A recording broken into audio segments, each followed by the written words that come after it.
Hey there, we're working on a 1964 Ford 4000 tractor today. Got some issues on the carburetor. The float needle has been sticking. Appears that I had it open earlier. It looks like it's probably been melted by the ethanol and the gas. It wreaks havoc on the old rubber. So I got some new parts here. We got a new needle and seat, a new float, and we're gonna do that first, and then if we got time, we're going to change out the starter solenoid, and we got a pretty bad cable here too. But we're going to start with the carburetor. So this is certainly not an original air box, but it works. So we're taking the air filter off. It's just a K&N rigged up onto it, so it's not open.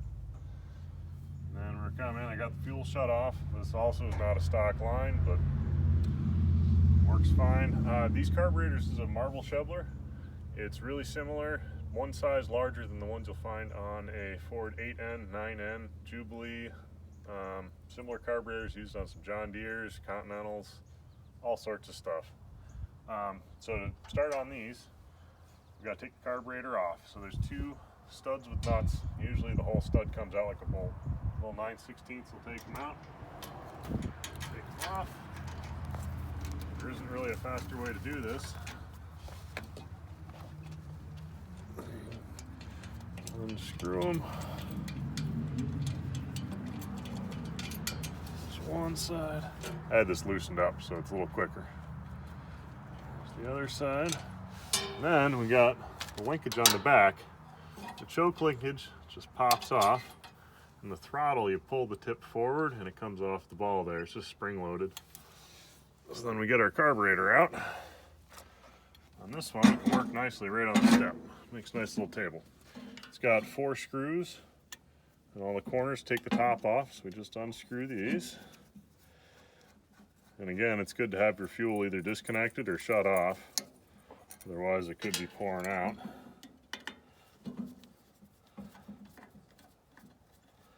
This one should come apart decently. I've had it apart not too long ago. Cleaning it out for spring to get it going. I bought a new float because I know the one in here isn't in the best shape. So might as well do that while I'm at it.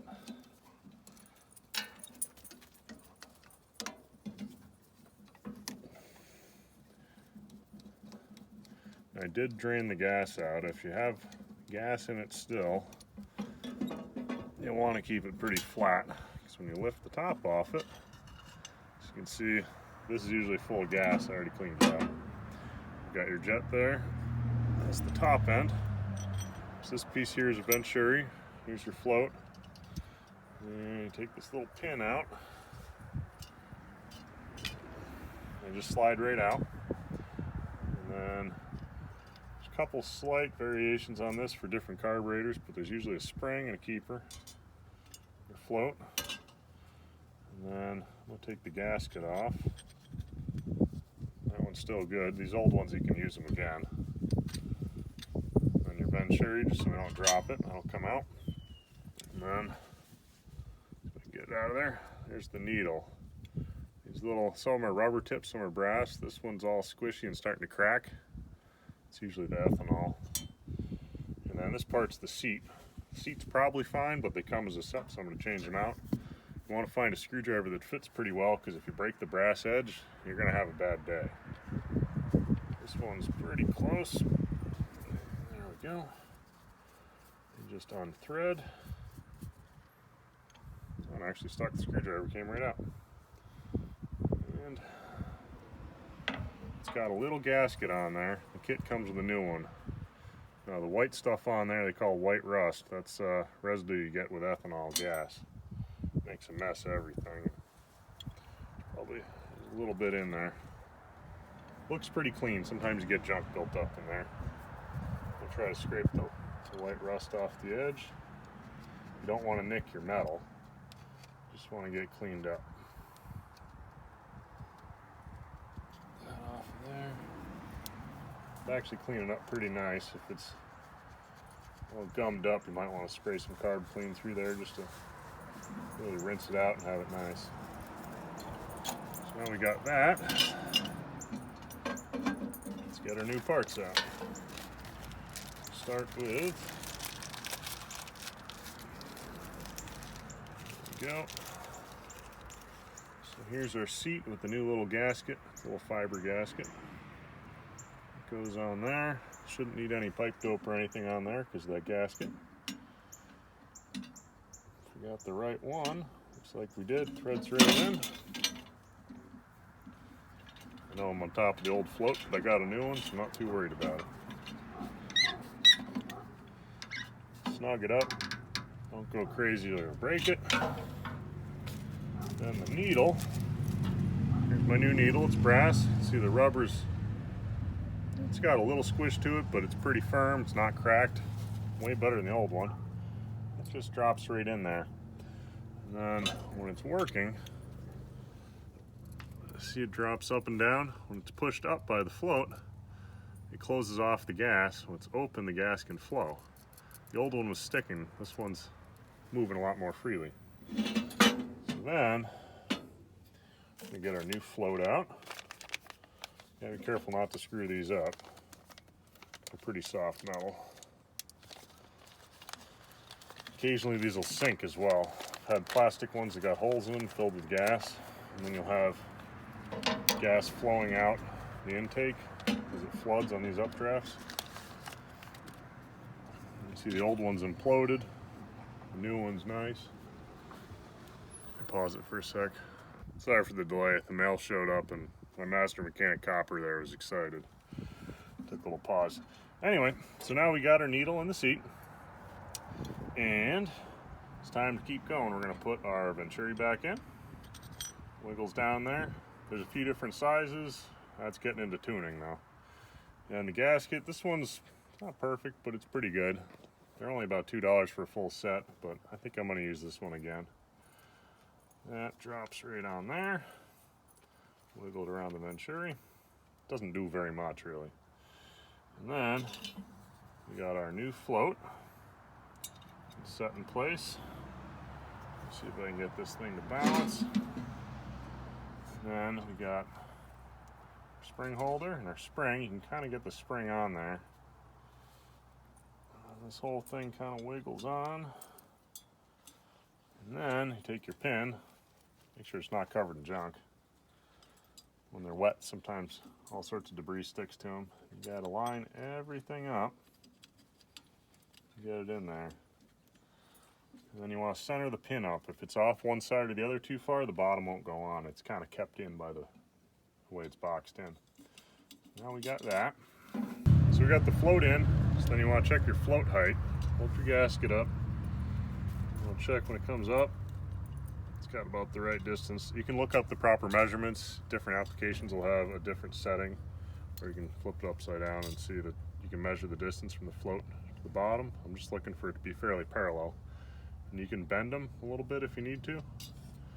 Just make sure that the needle is still free and didn't get jammed in there when you're messing with it.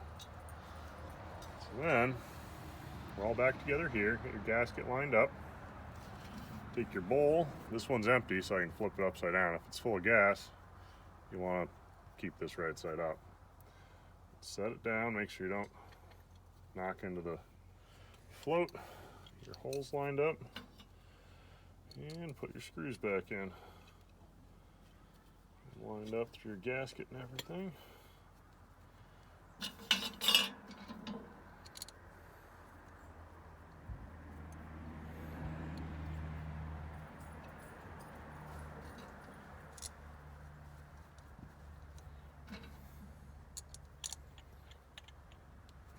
Started.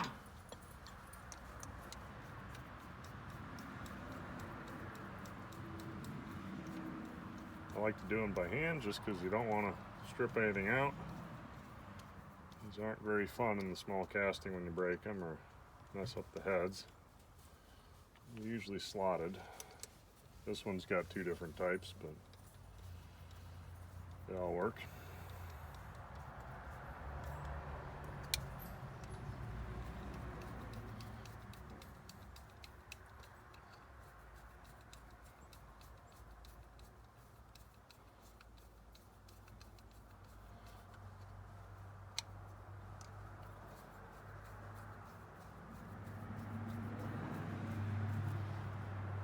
Now that's back together. Just gotta make sure my fuel line's going the right way. Twist it. There we go. Let's push it back up in here. Start your bolts. I like to start, well, they're actually studs, but they're kind of like bolts. I like to get them both started. I know on this manifold, if you try to screw one all the way in, the other one gets stuck because it flares out. So you gotta kind of do a little one, a little the other. And it's hard enough to get the wrench in there. The more you can do by hand, the better.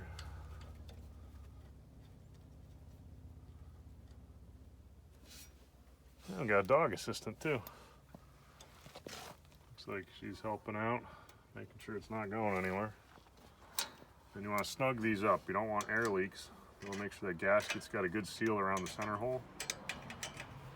And you want it tight, because if you get an air leak, you're going to lean your engine out if it sucks air in here.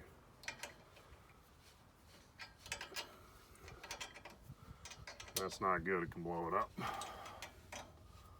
Snug those down. On here, I got this valve for fuel. Turn that on before I put my air in. It's gonna take a sec to fill. While that's going, I'm gonna take the choke, clip that back on. Take my throttle. This one, you pull the tip of it. And all lined up. Alright, so now I got those both on there. I don't see anything coming out, so that's good. If your float height is set too high, you can overflow gas and have gas coming out your intake. So you want to check on that.